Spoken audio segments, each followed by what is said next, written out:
Por primera vez en la historia de la medicina se han producido vacunas en tiempo récord, estamos hablando menos de 12 meses. Actualmente aproximadamente hay 300 vacunas en estudio. Cuando hablamos en estudio decimos en estadios preclínicos y en estadios ya avanzados, como pueden ser vacunas en fase 3, y ya una vacuna autorizada y empezando a darse en el mundo, que es la vacuna de Pfizer, que ya está empezando a darse en Estados Unidos, en Inglaterra y próximamente en la Comunidad Europea. Se cree que la semana que viene ya empezarían. Y ahora una novedad de último momento también, que aparentemente se estaría autorizando también la vacuna de Moderna, que también es una vacuna nueva, con una plataforma que nunca se dio, que es la vacuna, que son vacunas de ARN, que son muy interesantes, que ya les voy a contar algunas características que son interesantes, pero que bueno, no tenemos ejemplos de otras vacunas en el mundo. Es la primera vez que se utiliza este tipo de plataforma y que es bastante interesante. Entonces, yendo directamente o empezando con el tema, vamos a hablar un poquito de lo que es la realidad epidemiológica actual que tenemos en Río Cuarto. El brote actual al 5 de diciembre, estos son datos al 5 de diciembre, tenemos 9.533 casos totales, con 183 casos activos al 5 de diciembre. Hoy tenemos menos de 100 casos activos en Río Cuarto, lo cual equivale aproximadamente entre 600 y 700 personas que todavía se encuentran aisladas, ya sean por ser positivos o por ser contactos estrechos de un positivo, sean convivientes o no. Algo muy interesante es que nosotros utilizamos un tiempo de duplicación de la cantidad de casos, que es una tasa que suele utilizarse mucho para establecer cómo están las cosas desde el punto de vista epidemiológico, cómo está la circulación viral. Yo voy a mostrar un cuadro, ojalá que pueda ahora en los próximos minutos, mostrarles un cuadro de cómo fue evolucionando esa tasa o tiempo de duplicación, que hoy, por ejemplo, en la provincia es de 200 días y que en Río Cuarto es de 470 días. O sea que estamos duplicando los casos en cada 400 días aproximadamente. Eso habla, obviamente, de una disminución de la curva de casos muy pronunciada que se ha dado sobre todo en las últimas 4 semanas. Otro índice muy importante que se utiliza es ni hablar las hospitalizaciones, o sea, la cantidad de pacientes que están internados actualmente en Río Cuarto. Este dato que yo les voy a dar ahora es un dato que habla de pacientes con domicilios en Río Cuarto. No estoy hablando de aquellos pacientes que se internan en Río Cuarto pero que son de otras localidades. Al día 5 de diciembre había 30 pacientes internados con domicilio en Río Cuarto. Hoy el dato es menor y hoy estamos en menos de 20 casos positivos confirmados, internados en las diferentes clínicas y en el hospital, de los cuales hay 9 casos en total que están en terapia intensiva y solo 3 casos que actualmente están requiriendo ARN. La cantidad de pacientes, o en realidad la cantidad de viviendas con casos positivos actualmente ronda aproximadamente, en ese momento eran algo así como 98 domicilios. Hoy es un poco menos, estamos en 70 domicilios. Esto es importante porque hemos formado un equipo de médicos que han estado controlando a los pacientes en domicilio todos los días. Esto lo se hizo a través de la municipalidad. Han participado una gran cantidad de médicos y esto ha contribuido, creo yo, a que las tasas de internación sean menores y que también la tasa de mortalidad, porque controlando a los pacientes todos los días hemos logrado que muchos pacientes se internen precozmente y reciban los tratamientos adecuados más rápido, y de esa manera hemos evitado algunas muertes, creo yo. Yendo un poco a lo que sería la curva epidemiológica, ustedes no la pueden ver, pero bueno, observamos desde ya hace casi un mes, diría yo, una baja ostensible de los casos, no solamente casos por semana epidemiológica, que es como epidemiológicamente se maneja esto, sino también lo que son los casos promedios diarios. Como para entender un poquito, nosotros en el pico máximo de casos, que lo tuvimos en las últimas 2 semanas de septiembre y primeras de octubre, llegamos a tener 137 casos por día, cuando en ese momento en la provincia había aproximadamente entre 400 y 500 casos, o sea que nos estábamos llevando por arriba del 30% de los casos totales de la provincia. Eso para ejemplificar un poco lo importante del brote de Río Cuarto, fue el brote más importante que tuvo Córdoba. Y después de esos 137 casos por día, fue bajando hasta tener un promedio de casos diarios en la última semana epidemiológica que terminó el sábado pasado en 15 casos diarios, que es una meseta que hemos llegado a tener en las últimas 2 semanas, que yo tengo la esperanza, digamos, de que siga descendiendo y tal vez llegue a menos de 10 casos por día. Bueno, siendo un poquito con algunos datos, hay una tasa que se usa mucho en el mundo para establecer también cómo está la situación epidemiológica, que es una tasa que mide la cantidad de casos sobre cada 100.000 habitantes. Perdón. Sí. ¿Puedes probar si puedes compartir la pantalla ahí? A ver. Voy a dejar de compartir.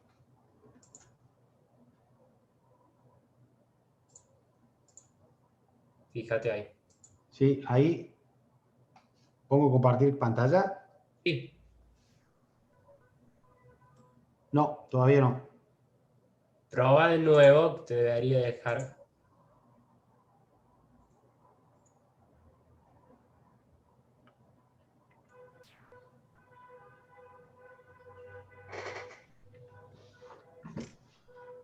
Ahora sí. ¿Sí? Ahora sí. Ahora sí.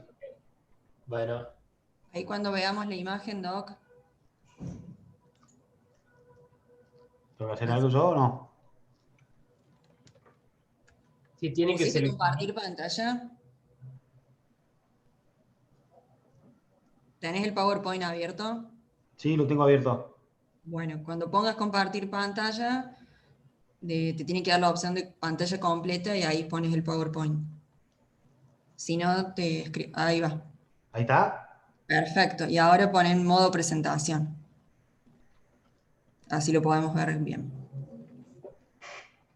Buenísimo. Gracias. Chicos.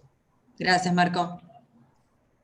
Bueno, hago un paréntesis pequeño para la gente que no entendió mucho, pero bueno, antes de iniciar la charla tuvimos inconvenientes para poder compartir y bueno, por suerte se solucionó, por suerte gracias a la intervención de Florencia y de Marcos, ¿verdad?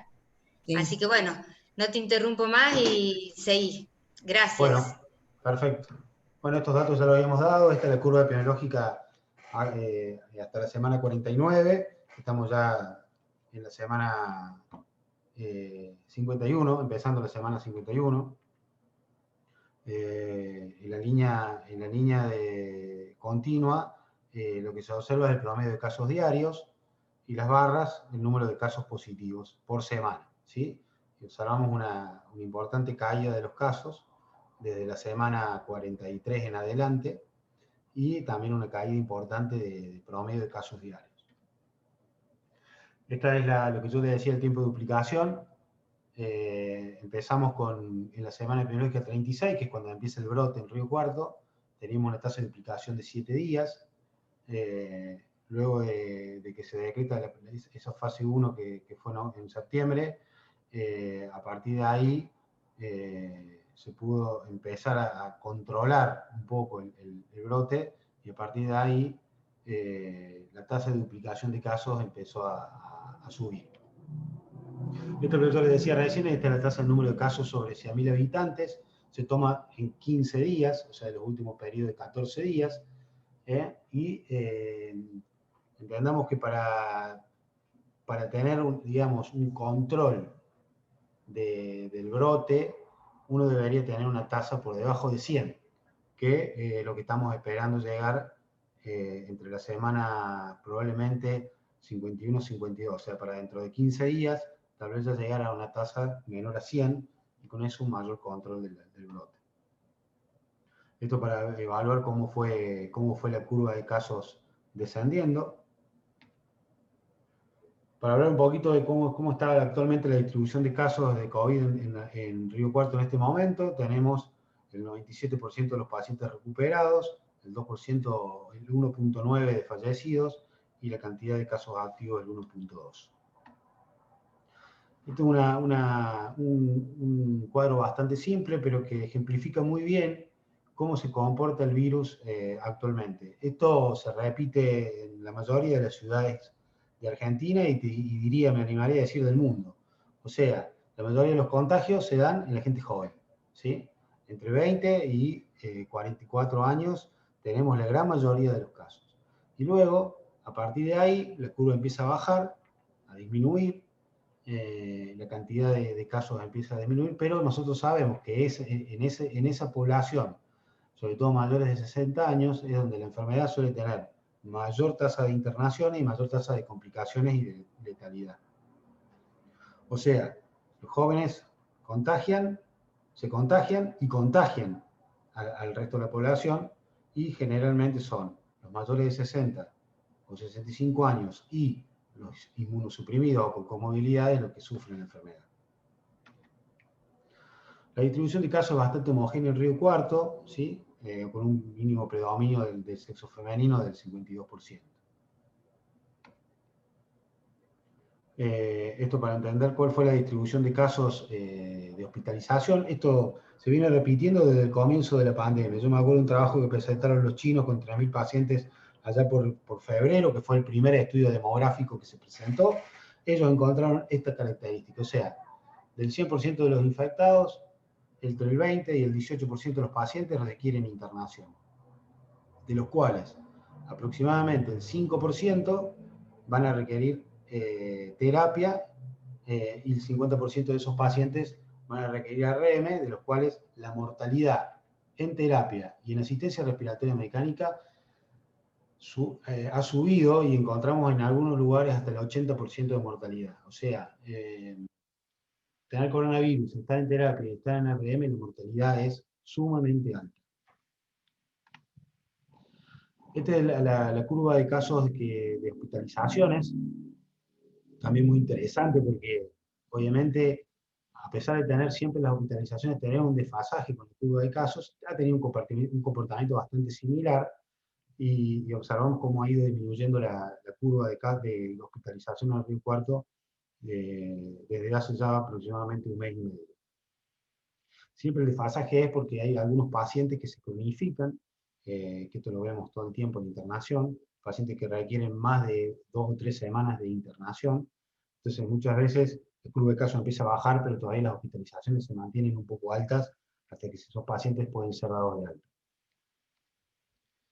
Este es un cuadro interesante que una clínica privada de Río Cuarto me prestó.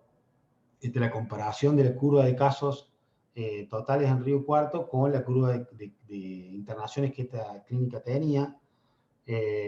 Como vemos es como bastante similar, y se observa también una disminución ellos han tenido una disminución muy ostensible de disminución de casos. Eso lo estamos viendo en todos los sanatorios, por lo menos donde yo estoy, que hemos tenido, ya tenemos muy pocos casos, y los pocos casos que están internados actualmente hay un porcentaje alto de pacientes ya crónicos, con muchas secuelas, requerimientos de oxígeno, etcétera, que muchas veces son difíciles de dar de alta.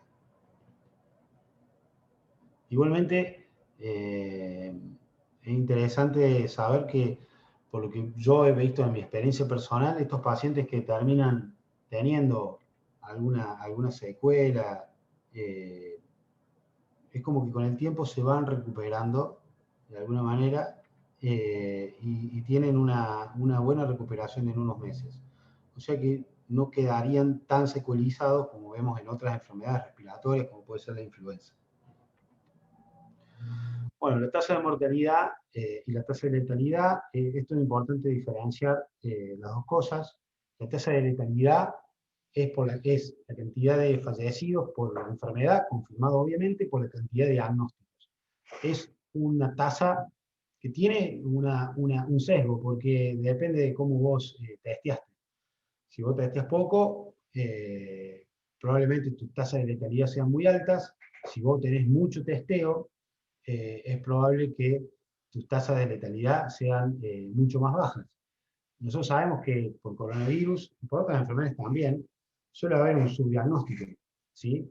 Y lo que se habla en el mundo en general es que si vos tenés un amplio programa de testeo, probablemente vos tengas que multiplicar la cantidad de casos totales que vos tenés diagnosticados por PCR, que es el gol estándar, o por antígeno, que es el otro gol estándar actual.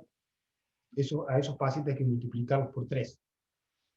Si vos tenés una baja tasa de testeo en tu región, es probable que esa tasa te tenga que multiplicar por 8 o por 10.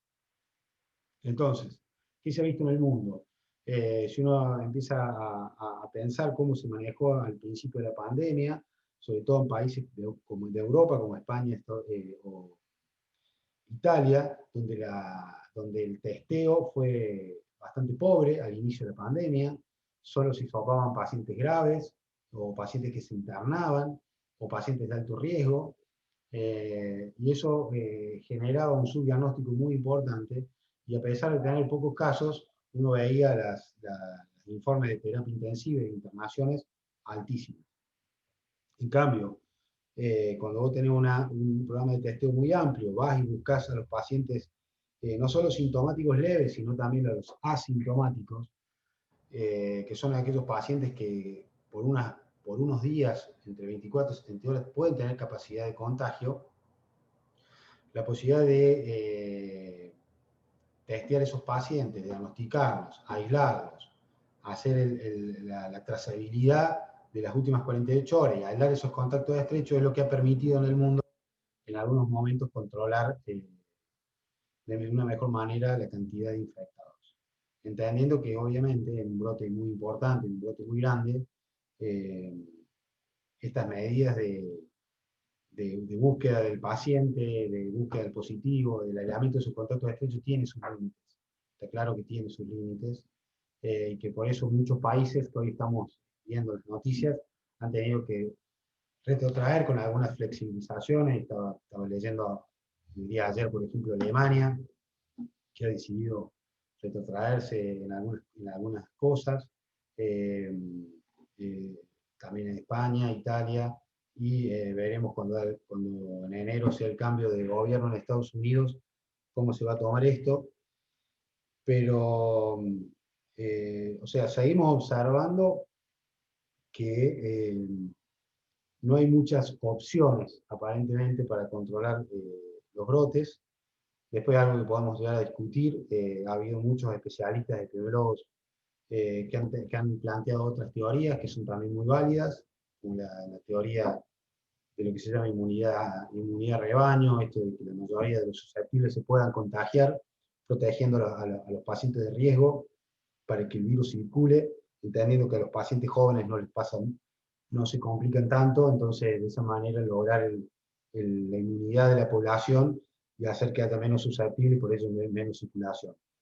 Hay un par de epidemiólogos muy importantes, uno es el epidemiólogo jefe de Suecia, que planteó esta estrategia en Suecia, que en un primer momento fue muy, muy criticado, pero que luego, con algunos resultados que tuvo Suecia 2 meses después del comienzo del brote, se dieron cuenta que en algunas cosas no habían estado tan alejados de la verdad. Ellos decidieron no cerrar los colegios, no cerrar las universidades, tampoco no obligaron el uso de barbijo, sino en lugares cerrados, no en lugares abiertos. Y una cosa que ellos sí dicen que fallaron, que fue al inicio de la pandemia, fue no proteger mejor las comunidades cerradas como los geriátricos. Entendiendo que países como Suecia y países europeos de alto poder adquisitivo tienen una gran población envejecida que particularmente están en estas comunidades cerradas y que en ese primer momento de la pandemia no pudieron ser bien protegidos y tuvieron muchas muertes en esa población. Bueno, en el caso de la tasa de mortalidad por COVID, Esto en base directamente a la población total, es uno de los, digamos, por decir así, de las tasas que más se utilizan. En Río Cuarto la tasa es de 108 cada 100.000 habitantes, es la tasa de mortalidad que actualmente tenemos en Río Cuarto. Para contar un poco el número de fallecidos por semana epidemiológica, en el comienzo de la pandemia, perdón, del brote en Río Cuarto, en la semana 35, estamos hablando de agosto, mediados de agosto, tuvimos un ascenso hasta semana epidemiológica 39, y a partir de ahí un lento masitamiento, con un pequeño pico en semana 48, donde hubo fallecidos, sobre todo estos pacientes que yo les digo crónicos, en terapia, ventilados, que tuvimos un pico ahí. Ya en semana 49 hemos tenido pocas muertes y es probable que esto se mantenga bajo por los próximas semanas. Para entender un poquito la relación del grupo etario, vemos que la mortalidad en grupos de jóvenes es cero, prácticamente. Tenemos muy pocos casos entre los 30 y los 50 años, solo 7, 9, 13, 12 casos. Pero sí, la mortalidad a partir de los 50 años empieza a ascender, siendo su pico máximo entre los 70 y 80 años, ahí tenemos casi el 80%, cerca del 70% de las muertes, para luego descender. Estamos acá hablando no de números de porcentaje, sino de números totales, ¿cierto? Bueno, esta es otra torta que muestra los fallecimientos según sexo, y esto también es algo que todavía se está estudiando, se está viendo cuál es la causa por la cual los hombres tienen mayor mortalidad que las mujeres. Hay varias explicaciones, una de ellas es que probablemente los hombres seamos más comórbidos, tengamos más digamos, enfermedades concomitantes, seamos tal vez más hipertensos, más diabéticos, tengamos mayor obesidad. Estos 3 factores de riesgo es importante remarcarlos, son los 3 factores de riesgo que se repiten en la mayoría de los pacientes que fallecen, o sea que son 3 factores muy importantes junto con la edad de determinantes de enfermedad grave. Bueno, no sé si tienen alguna pregunta hasta acá o seguimos con las vacunas y hacemos las preguntas al último, no sé cómo quieren que hagamos.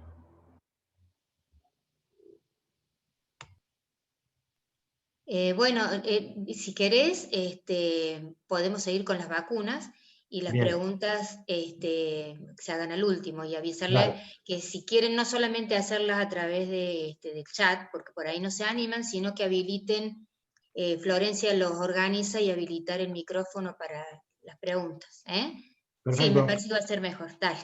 Dale, perfecto. Bueno, entonces lo que vamos a hacer ahora es una pequeña revisión de cuáles son las vacunas que están más cercanas a ser autorizadas y empezar a ser administradas, ni hablar que ya tenemos las novedades de Pfizer ya dándose en algunos países, la vacuna de Pfizer BioNTech, y como decía recién, la posibilidad de que la semana que viene esté aprobada la otra vacuna Moderna, que también es ARN, que es un laboratorio americano. Bueno, para entender un poquito cómo son los fundamentos de la vacuna y cómo se desarrolla la inmunidad en este contexto, ahí observamos al coronavirus con 3 estructuras sumamente importantes. La proteína M, que es la proteína de membrana, la spike, que es la proteína de la espiga, sumamente importante. Entendamos que esta proteína es la que se adosa o se une al receptor de angiotensina 2, y es la que permite la entrada del virus al cerebro. Es muy interesante entender, y después tenemos obviamente el ARN. Es muy importante entender esto de la espiga porque por todos los estudios inmunológicos que se han hecho, los verdaderos anticuerpos que tienen capacidad neutralizante del virus son los anticuerpos contra la espiga. Si uno ha podido observar o ha tenido la posibilidad de observar el suero de pacientes convalecientes, que pasamos a los pacientes que están internados con enfermedad severa o moderada severa, se puede observar que los títulos que tienen esos H de plasma que se pasan a los pacientes. ¿Por qué quiero decir esto? Porque es importante entender que, por ejemplo, para el tema del plasma, es sumamente importante la cantidad de anticuerpos neutralizantes que uno está pasando. El CDC recomienda, por ejemplo, que los anticuerpos, la titulación de anticuerpos que se hace sobre el plasma del convaleciente que se van a pasar a los pacientes enfermos, tenga una titulación por arriba del 1.160. En Argentina, me atrevería a decir que la única provincia que lo hace es Córdoba. Córdoba tiene la posibilidad de hacer cultivo viral, que no es un procedimiento muy difícil. Entonces, se toma la sangre del paciente, se hace un procedimiento especial donde se toman esos anticuerpos, estamos hablando de pacientes ya convalecientes, se toman esos anticuerpos neutralizantes y anti-espiga, se hace un cultivo del virus, que es una cuestión muy engorrosa que se hace en el virológico de Córdoba, y se lo expone al suero del paciente y a través de una medición especial se mide cuál es la titulación de anticuerpos. Esto es importante porque si no, no sabemos cuánto estamos pasando y si realmente sirve o no sirve. Esto también como para, de alguna manera yo quiero ponderar el tema del tratamiento del plasma, porque hay algunos estudios que han salido últimamente que tienen que están opinados de alguna manera, donde han demostrado aparentemente que en los pacientes que reciben el plasma no tendrían beneficios. Y creo que, creo que para eso habría que tener dos cosas en cuenta. Uno, el momento del paso del plasma, en qué momento nosotros utilizamos el plasma.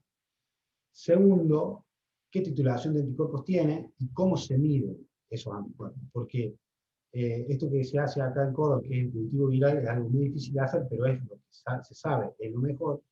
Y vienen kits comerciales, que están muy discutidos en el mundo, que no se sabe si realmente tienen efectividad o no para medir anticuerpos, que en algunos casos se utilizan en estos estudios. Entonces es probable que estemos pasando plasma que tal vez no tenga una titulación de anticuerpos necesaria. Bueno, haciendo esa pequeña salvedad del plasma, acá vemos entonces el virus cómo ingresa a la célula a través del receptor de angiotensina. Una vez que el virus ingresa a la célula, se ensambla, se libera el ARN viral, utiliza la estructura de la propia célula del organismo para empezar a reproducirse, ¿sí? Y así, de esa manera, se van liberando, a través de la liberación de la célula, mayor cantidad de partículas virales. Esas partículas virales que se liberan son captadas por la célula presentadora de antígenos, que es sumamente importante, porque actúa y activa a la célula T helper, que es el final encargado de activar las dos inmunidades, tanto la inmunidad humoral como la inmunidad celular. Esto actualmente ya está probado, sabemos que el coronavirus genera inmunidad celular, lo cual es sumamente importante, se les explica por qué. Entonces, por un lado se generan las células B, y de esa manera los anticuerpos, y por el otro lado se estimulan las células T citotóxicas y se estimula la inmunidad celular a través de CD4, sobre todo a través de los TH1 y CD8. Nosotros sabemos que en la inmunidad es muy importante la inmunidad celular porque suele ser mucho más robusta y suele tener mejor respuesta en el tiempo, ¿sí? Entonces es importante tener esto en cuenta porque muchas de estas vacunas que nosotros les voy a mostrar ahora actúan sobre los dos sistemas, el sistema humoral y el sistema celular, ¿no? El sistema inmune celular. Bien. Otra cosa que quería aprovechar para decir acá, cuando nosotros vamos y medimos anticuerpos IgG, IgM, actualmente estamos midiendo proteína M, estamos midiendo anticapsido, o sea, no medimos la antiespiga. Por ende, no podemos interpretar que un paciente que tiene IgG, IgM positiva por métodos de ELISA o por otros métodos, tenga realmente anticuerpos neutralizantes, ¿sí? Por eso son estudios que tienen sus limitaciones. Los estudios de anticuerpos tienen sus limitaciones, no sirven para el diagnóstico de la enfermedad aguda, sirve para ver dónde estamos parados, sirve para ver si hubo contacto con el virus, sirve mucho para los estudios de seroprevalencia y evaluar qué cantidad de porcentaje de población tenemos inmunizada, ¿sí? Sirve para eso, pero tienen una respuesta limitada y creo que en ese sentido hay que entenderlo de esa manera. Los estudios actualmente de inmunidad demuestran que aparentemente en aquellos pacientes que tuvieron enfermedad más severa suelen tener anticuerpos neutralizantes durante más tiempo, hasta 6 o 8 meses, y que aquellos pacientes que tuvieron enfermedad leve tendrían menor cantidad de estimulación del sistema inmune y por ende menor cantidad de anticuerpos neutralizantes. Igualmente se ha demostrado que esos pacientes asintomáticos o sintomáticos leves tienen una respuesta celular bastante robusta igual. Entonces, hay un dato que todavía no sabemos, que no está claro, que es qué pacientes, a qué momento los pacientes se van a poder reinfectar. Teniendo una premisa clara, la mayoría de las infecciones respiratorias por virus respiratorios no suelen dar inmunidades duraderas, esa es la verdad. ¿Qué sabemos del coronavirus? Sabemos del coronavirus que podemos saber en un año, entonces todavía hay pocos casos confirmados de reinfecciones en el mundo. No más de 30 me animaría a decir. ¿Por qué digo que no es fácil diagnosticar una reinfección? Particularmente porque la reinfección tiene que ser demostrada con una cepa de coronavirus diferente a la primera. Y eso se hace por estudios moleculares que no son fáciles de acceder, ¿sí?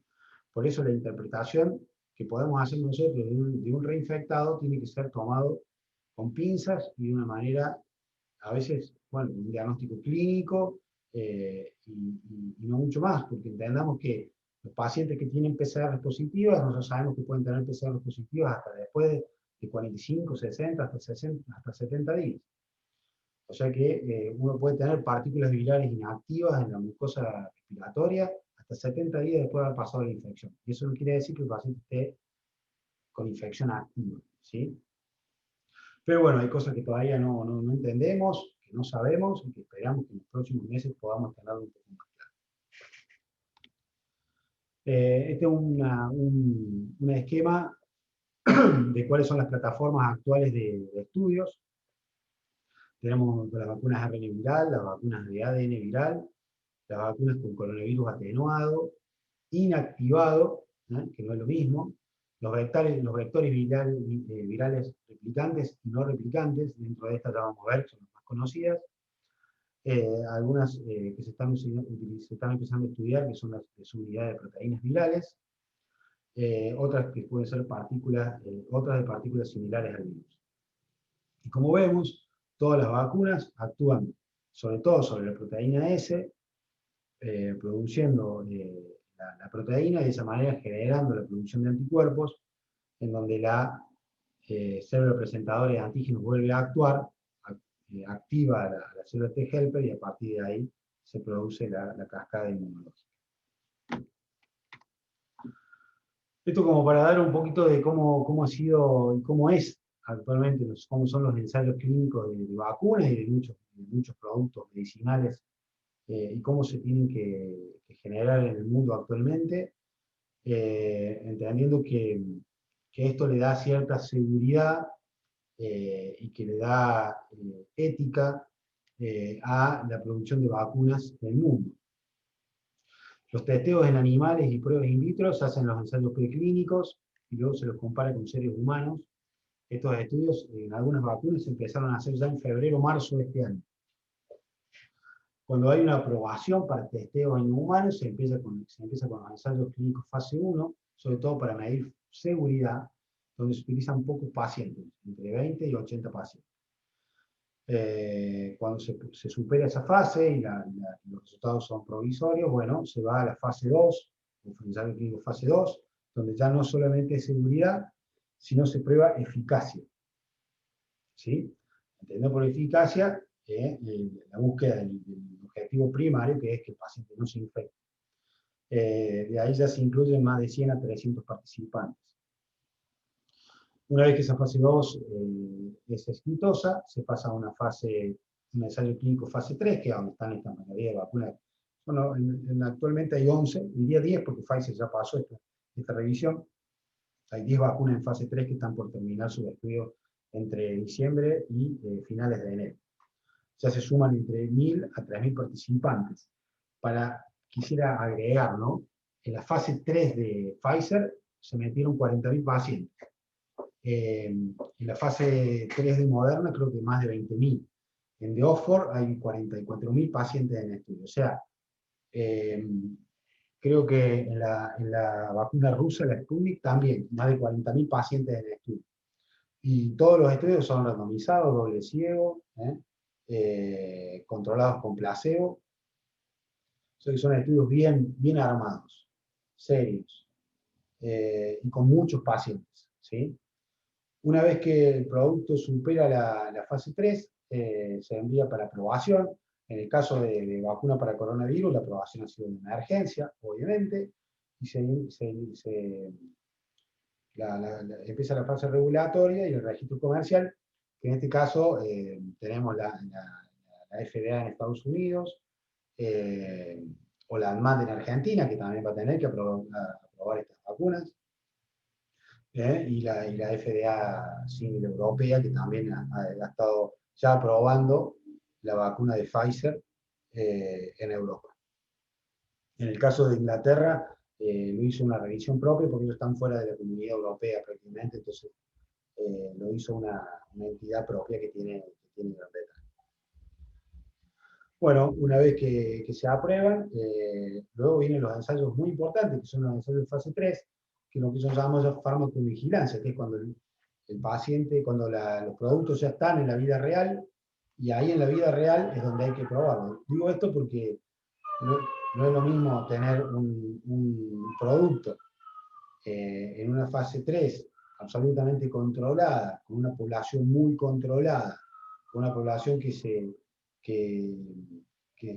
está constantemente haciéndose estudios, constantemente los investigadores buscando dificultades, buscando reacciones, etc., a ya pasar a una fase donde el producto entra al mundo real, y ahí es donde pueden aparecer algunas reacciones que antes no se vieron. Eso puede pasar, y eso hay que estar atento, por eso de la farmacovigilancia que se da cuando ya el producto está dándose masivamente.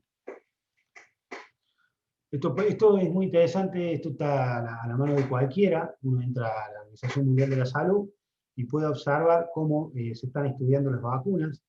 Nosotros lo que sabemos ahí son el nombre de la vacuna, el tipo, la cantidad de dosis, el tiempo de dosis, cómo se dan, y los estudios de fase 1. Y uno puede cliquear sobre esos links de fase 1, fase 2, fase 3, ir directamente a los estudios y ver en tiempo real cómo van dando los resultados. Esto está abierto para todo el mundo, cualquiera que entre lo puede ver y puede observar cómo van dando los estudios y cómo han sido establecidos.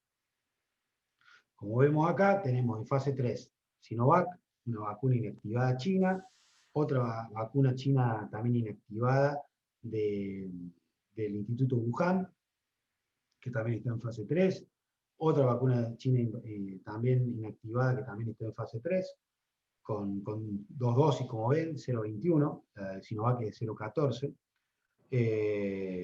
Después tenemos la de Oxford, AstraZeneca, también tenemos ahí más de un fase 3 porque ha habido cambios de algunas dosis, etc. Entonces tenemos más de un fase 3 que se está actualmente dando. En el caso de AstraZeneca, son estas vacunas no replicantes que utilizan un vector viral diferente al coronavirus. Después tenemos CanSino, que también es no replicante. Esta también es china, está en fase 3. Ahí tenemos Himalaya Research, que es la vacuna de la rusa, que ahí tenemos también los 3 fase 3 que están actualmente dándose. Esta vacuna de Janssen, que es muy interesante. Esta vacuna de Janssen es interesante porque si ustedes van a ver, es la única vacuna que se está estudiando en dos fases 3.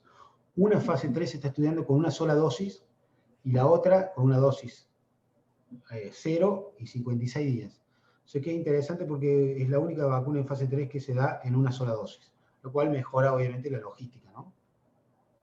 Ahí tenemos Moderna, que es una ARN, que son 2 dosis también, 0,28, que ya está por ser autorizada, y ahí tenemos la de Pfizer.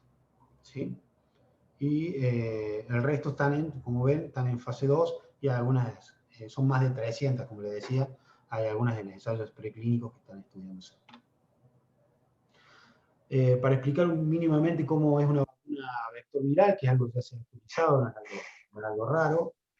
En este caso se utiliza un virus diferente, el que más se está utilizando es un adenovirus. En el caso de AstraZeneca es un virus simiano.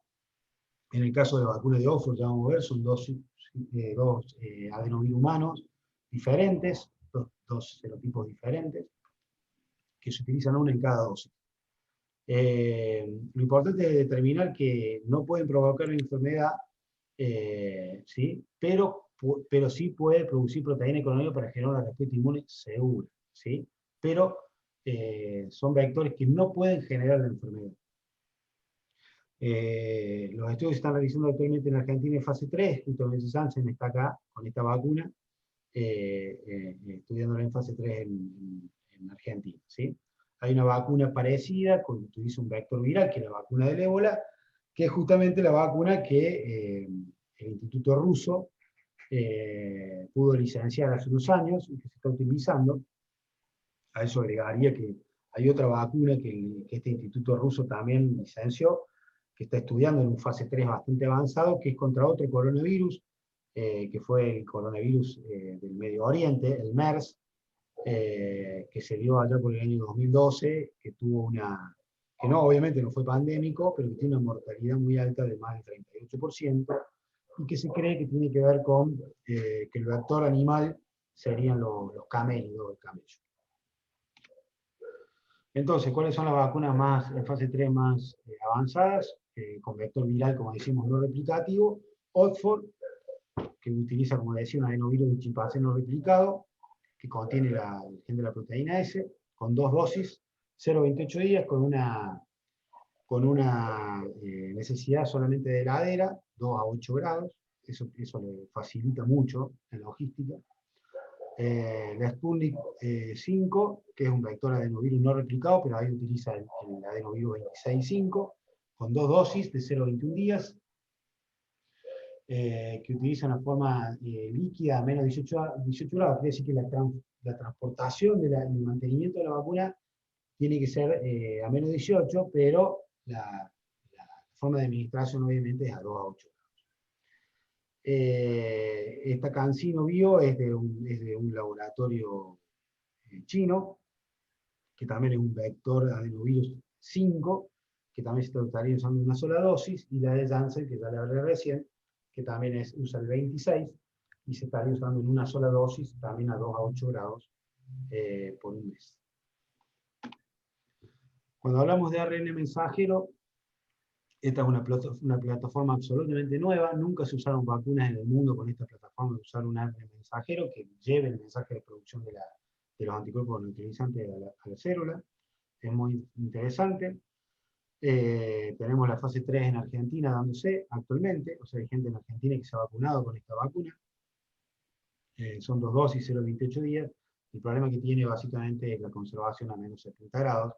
Estábamos leyendo, recién hablando con Marta, que estábamos viendo algunas noticias de que Argentina aparentemente no ha podido todavía cerrar un contrato con la empresa para poder empezar a administrar, que era la que aparentemente está más cercana a poder dar la dosis.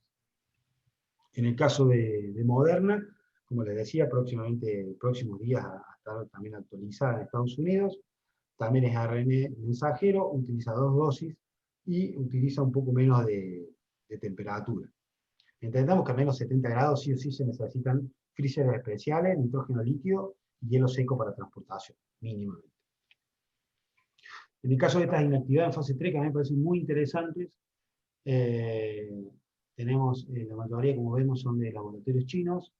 Es interesante que me olvidé de decirles, el coronavirus, aparentemente, por lo que se está estudiando, tiene una muy baja replicación viral.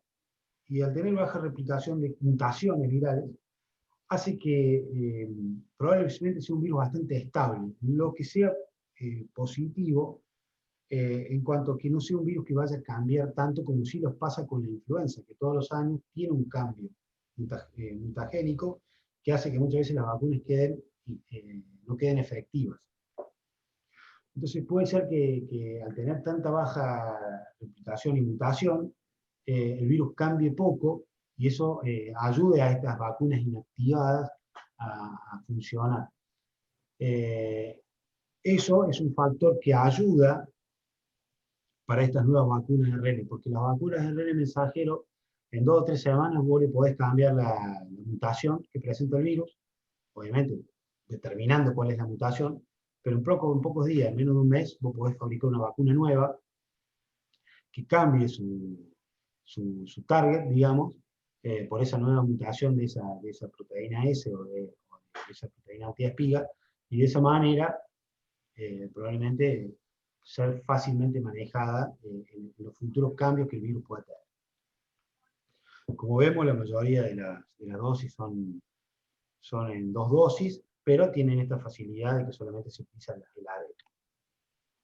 Bueno, básicamente eso es lo que tenemos hoy con vacunas.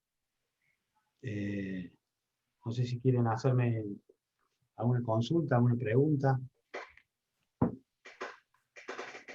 Bueno, gracias Lucas, muchas gracias. O sea, das por terminada tu charla y dejamos abierta a todo el mundo para que pregunte, que seguramente tiene muchas dudas. Y les dijimos que podían ser a través de chat o que habiliten su micrófono y lo hagan directamente, lo cual puede ser, les puede venir mejor. Bien. Yo había leído una de la doctora Troyano, Flor, ¿puede ser? Sí, eso te iba a decir. Pregunta, ¿se sabe cuánto dura la inmunidad celular? Bueno, a ver, entendemos que la inmunidad celular es más robusta, puede durar más tiempo, pero independientemente de eso, sabemos que muchas infecciones respiratorias no generan inmunidades duraderas de más de un año.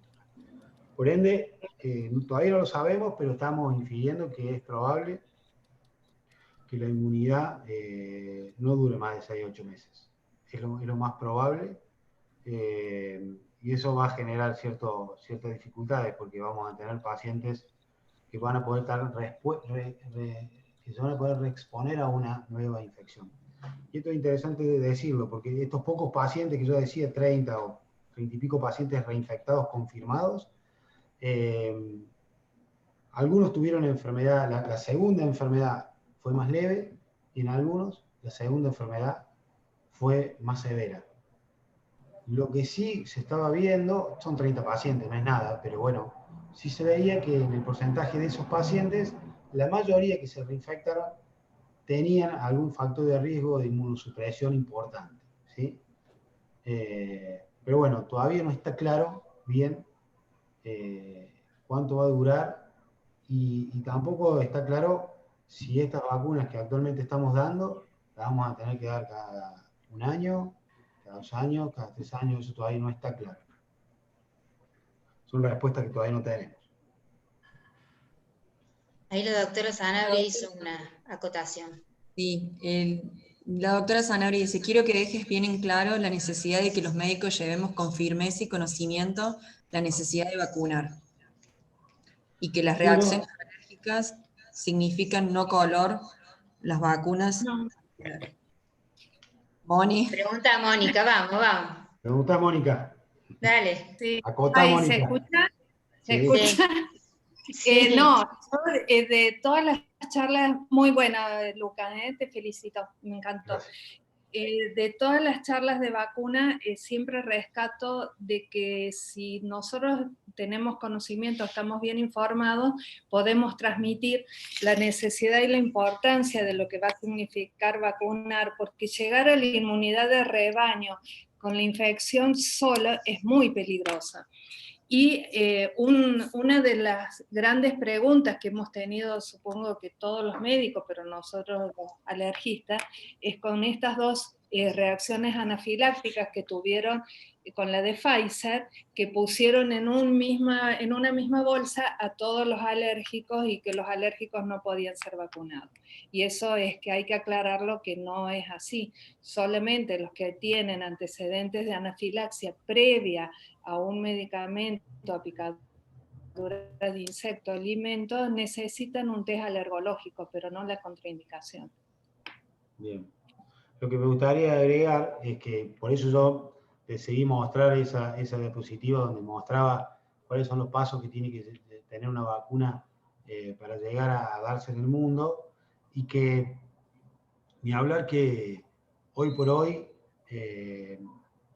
pensar que podemos llegar a inmunidad rebaño con una enfermedad que tal vez tiene 6, 8, 10 meses de inmunidad duradera, es una utopía.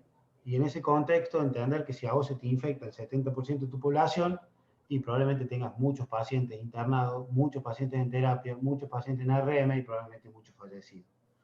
Entonces, es un riesgo muy alto, obviamente. Está muy discutido esto en el mundo, está muy discutido. Pero bueno, a ver, lo que sobre todo la Organización Mundial de Salud ha dicho es que las vacunas que se aprueben van a tener todas las fases que tienen que tener y van a ser probadas previamente, que son seguras. Me gustaría agregar dos cosas. Una, son vacunas que no se van a dar en embarazadas, a pesar de que muchos de estos estudios fase 3 han tenido pacientes que se han embarazado durante los procedimientos, durante los estudios. O sea que va a haber embarazadas vacunadas, pero no va a salir en un primer momento para embarazo, y que probablemente sean licenciadas para mayores de 16 años a 18 años. Perfecto. Y lo que charlábamos un poquito antes de largar esto para todos, era bueno que la de Pfizer, según el gobierno, era la primera que estaban esperando para vacunar en diciembre, enero y febrero. De no ser esa, ¿vos pensás que puede llegar a aparecer alguna en ese mismo tiempo, o sea, para empezar a vacunar antes, o ni idea? No, y si no, o sea, entendiendo esto de que Pfizer ya empezó a vacunar, o sea, esta vacuna ya se empezó a dar, se entendía que era la que estaba más accesible. Entiendo que si no, la que puede estar más cercana en el tiempo puede ser la Sputnik, probablemente, y después la de Oxford. Tiene un problema de Oxford de la cantidad de vacunas que se pueden generar, que se pueden producir.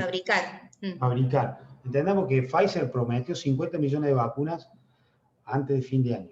¿Sí? 50 millones de vacunas, de las cuales 13 millones van a ser para Estados Unidos. Digamos, no sé, somos 13.000 millones en el mundo, digamos. Entendamos que 50 millones de vacunas no es nada. Sí. Pero bueno, es probable que la vacuna rusa sí llegue para febrero, tal vez, y que esa sí esté mucho más disponible, y después la de Oxford. Y veremos cómo dan la fase 3 sobre todo de Hansen, cómo da esa vacuna, y la fase 3 de virus inactivados chinos, que también están bastante avanzados y que pueden estar terminando entre finales de diciembre y principios de enero. Bueno, bárbaro. No sé si alguien tiene alguna otra pregunta o quieren aportar algo.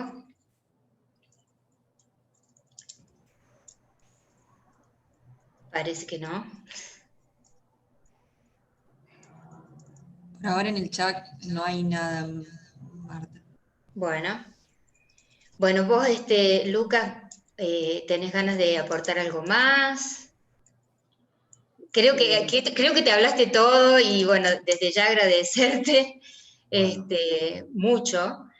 Acá parece que hay, o no sé. Y la doctora Zaida Troyano. Una consulta en que hacen muchas personas es si dosarán anticuerpo antes de vacunar.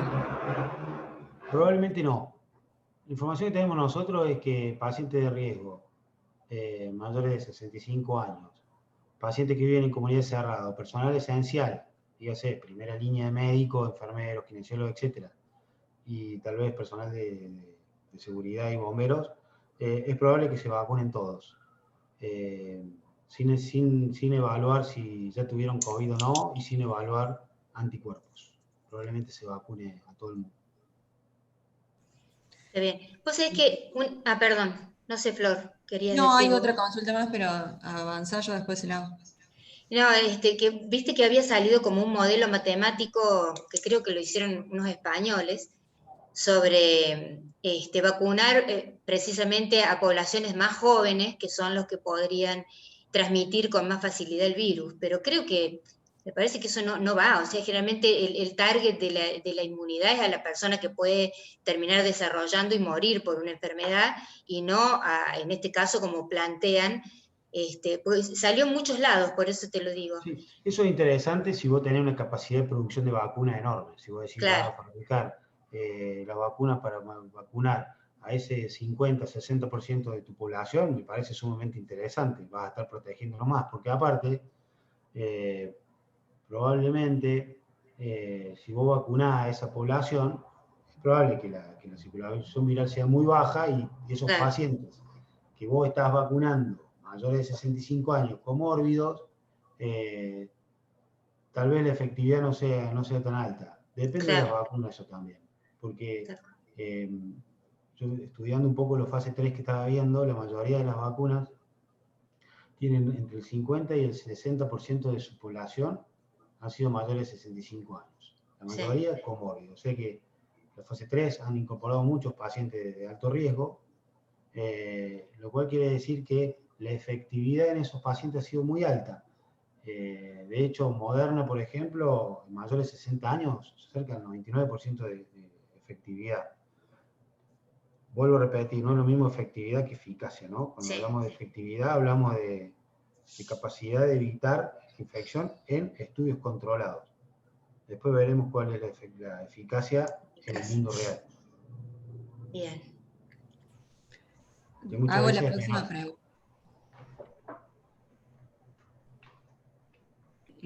Observando la disminución de los casos a pesar del descuido de la población en general, ¿cuál es la razón de esto? ¿El clima influye en algo? Y cuando llegue la vacuna Río Cuarto, ¿se va a vacunar a todo el personal de salud sin importar si es de la parte pública o privada? ¿Sin importar? Si es de la parte pública o privada. Sí. Bueno, la primera parte de la pregunta es muy interesante, porque yo también me la hago, digamos. Yo para eso tengo una respuesta. El brote en Río Cuarto fue grande, y uno viendo las curvas de contagios que se han dado en otros países, por ejemplo, yo comparo con la curva de Nueva York. Nueva York, cuando llegó al 30% de su población infectada aproximadamente, o sea, cuando llegaron a tener un porcentaje de población del 30%, la curva empezó a bajar. Y eso también se pudo ver en otros países, se pudo ver en Italia, se pudo ver también en España. O sea que si vos tenés un RO alto, quiere decir una capacidad de contagio por cada positivo, que contagia a mucha gente, y vos tenés que llegás a un porcentaje de tu población muy alto, es probable que eso ayude a que los susceptibles empiecen a bajar, y por ende la circulación también. Ahora, eso también se dio en el contexto de que los países salieron de esa etapa de otoño, etcétera, y entraron en primavera-verano. O sea que aparentemente el clima debe tener que ver. Eso todavía no está bien estudiado, pero aparentemente el clima también tendría que ver. Por eso yo pensaba, digo, Río Cuarto tuvo un brote grande, tiene estudios de seroprevalencia que demuestran que en algunos barrios tenemos hasta el 30% de las personas con seroprevalencia positiva. Quiere decir que tuvieron contacto con el virus y hicieron anticuerpos. Si a eso le agregamos un 5% de los pacientes que son inmunes naturales, quiere decir que hay un 5% que independientemente tengan infección no se van a contagiar de coronavirus. No sabemos si es porque tuvieron infección por otro coronavirus o bien porque es inmunidad natural, innata, punto. 5%. Y a eso le agregas un 10% de la población vacunada, está llegando casi un 40 y pico % de las personas inmunizadas. O sea que probablemente un segundo brote en ese contexto sea mucho menor, ¿no? Y que tengas menos infectados. Ese es el cálculo que yo estoy haciendo. Obviamente que es un cálculo que veremos si se cumple o no. Bien. Bueno, ¿alguien más? ¿Alguna duda? Última consulta, bueno, un poco ya estuvo hablando el doctor. Preguntan si hay una fecha estimada para el inicio de la vacunación en nuestra ciudad.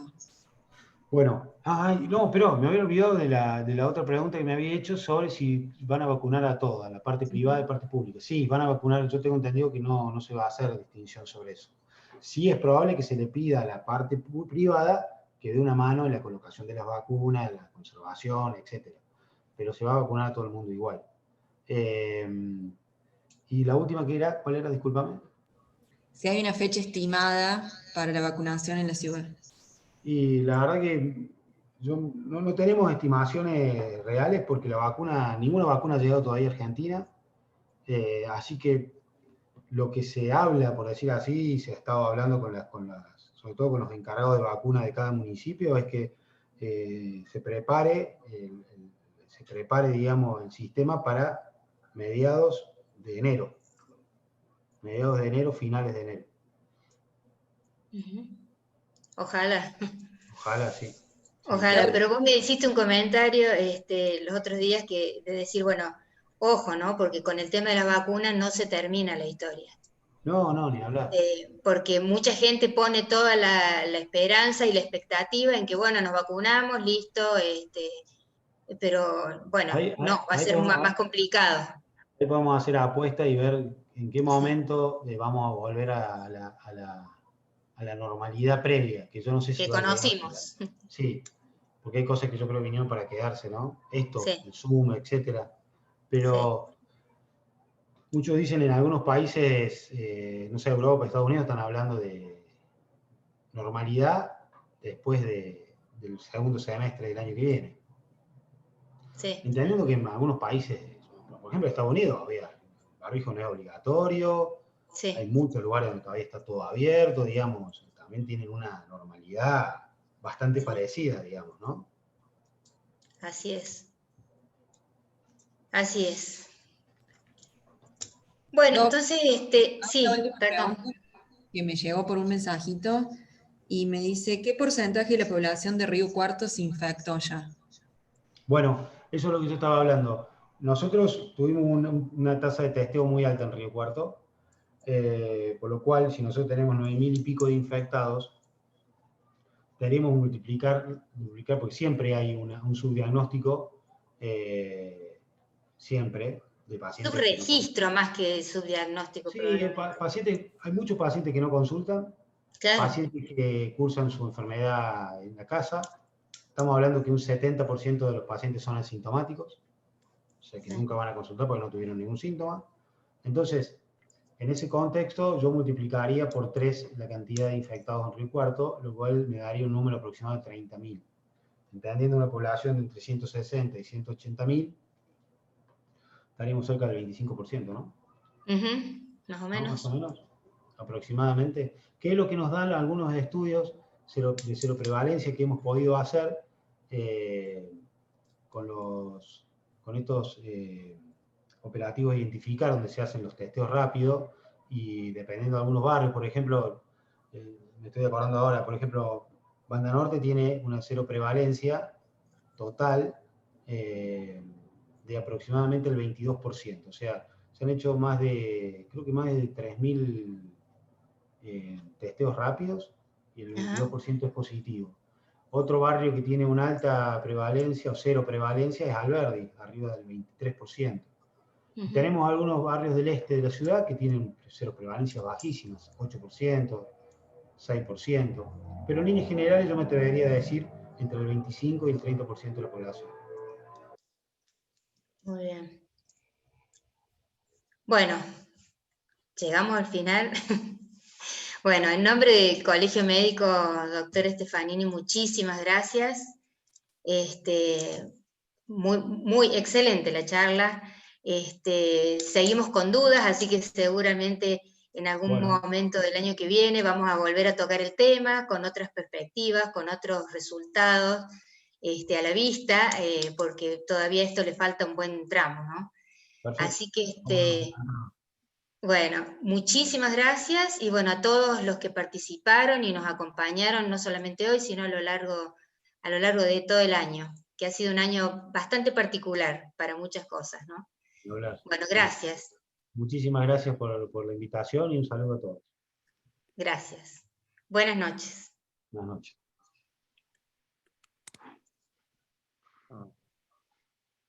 Sí,